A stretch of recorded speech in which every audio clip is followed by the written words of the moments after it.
નમસ્કાર મિત્રો, સૌને જય માતાજી।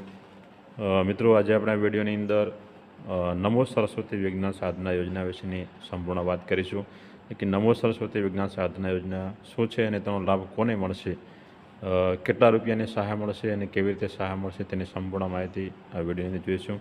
તો ખાસ મિત્રો, વિડીયોને સ્કીપ કર્યા વગર વિડીયોની છેલ્લે સુધી જોડાઈ રહેજો, જેથી તમને આ યોજના વિશેની સંપૂર્ણ માહિતી મળી રહે।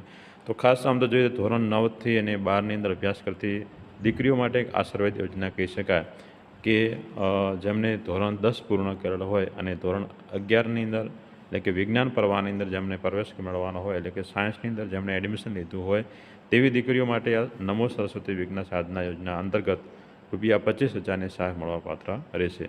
તો જોઈએ આપણે કે સરસ્વતી વિજ્ઞાન સાધના યોજનાની અંદર કેવી રીતે લાભ મળે છે તેના વિશેની સંપૂર્ણ માહિતી જોઈ લઈએ। તો વિડીયો સ્ટાર્ટ કરીએ તે પહેલાં જો મિત્રો તમે અમારી ચેનલ પર પહેલી વખત આવ્યા હો તો ચેનલને લાઇક કરો, સબસ્ક્રાઈબ કરો, બાજુમાં આવેલા બે આઇકનને પ્રેસ કરો, જેથી તમને નવા વિડીયોની અપડેટ મળી રહે।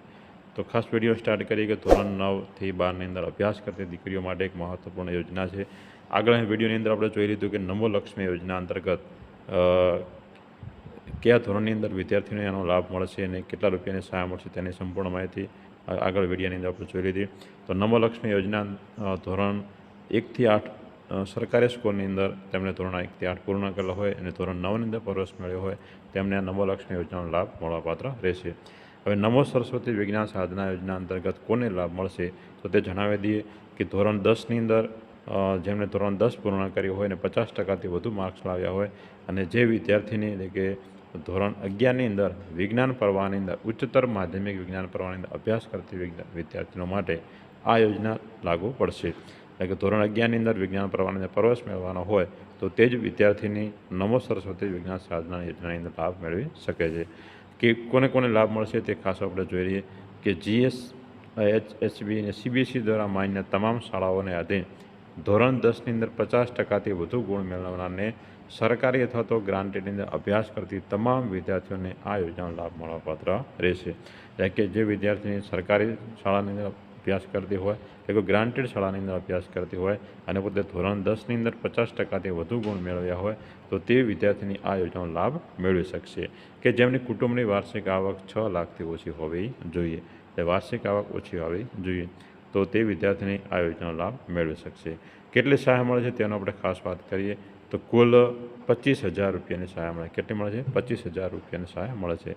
ધોરણ 11ની અંદર કેટલી સહાય મળશે અને ધોરણ 12ની અંદર કેટલી સહાય જોઈએ કે ધોરણ 11 અને ધોરણ 12ની અંદર એમ કુલ થઈ ₹20,000ની સહાય મળશે। એટલે કે દર મહિને ₹1,000 એમ કરીને 2 વર્ષના ₹20,000 મળશે।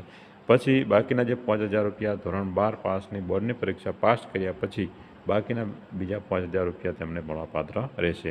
એટલે આમ કરીને કુલ ધોરણ 11ની અંદર 10,000, ધોરણ 12ની અંદર 10,000 અને ધોરણ 12નું બોર્ડ પાસ કર્યા પછી બીજા 5,000 એમ કરીને કુલ ₹25,000ની સહાય મળવાપાત્ર રહેશે। નમો સરસ્વતી પોર્ટલ દ્વારા તમે તેનું એપ્લિકેશન ફોર્મ ભરી શકો છો। જે સહાયની રકમ છે તે માતાના ખાતાની અંદર દર મહિનાની 10 તારીખ સુધી અથવા જો માતા હયાત ના હોય તો વિદ્યાર્થીના ખાતાની અંદર તે જમા થઈ શકે છે। પણ આના માટે એક મહત્ત્વપૂર્ણ સરકારશ્રી દ્વારા એક જાહેરાત કરવામાં આવે છે કે જે વિદ્યાર્થીની 80% હાજરી હશે તે જ વિદ્યાર્થીને આ યોજનાનો લાભ મળવાપાત્ર રહેશે। એટલે ખાસ હાજરી 80% હોવી જરૂરી છે। અજવતરીથી શાળા છોડી દેનારને આ સહાય બંધ કરવામાં આવશે, એટલે કે પછી તેમને સહાય મળવાપાત્ર રહેશે નહીં। બીજું કે રિપીટરને એક જ વખત સહાય આપવામાં આવશે કે જો કોઈ વિદ્યાર્થીની બોર્ડની પરીક્ષાની અંદર નપાસ થાય તો તે રિપીટરને બીજી વખત સહાય મળતી નથી। પરીક્ષા પાસ કરી આગળ સહાય ચાલુ કરી શકાશે। અન્ય સ્કોલરશીપનો લાભ મળતો હોય તો પણ આ યોજના લાભ મળવાપાત્ર રહેશે। બીજી કોઈ સ્કોલરશીપ મળતી હોય તો પણ આ યોજના નમો સરસ્વતી વિજ્ઞાન સાધના યોજનાનો લાભ મળવાપાત્ર રહેશે।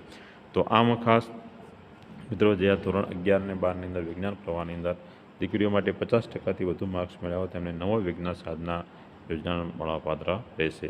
તો જો વિદ્યાર્થી મિત્રો તમને અમારો વિડીયો ગમ્યો હોય તો વિડીયોને શેર કરતા રહેજો, ચેનલને પણ શેર કરતા રહેજો, વિડીયો લાઇક કરતા રહેજો। ફરી એક મળીશું નવા વિડીયો સાથે। અત્યાર સુધી સૌને જય હિન્દ, જય માતાજી।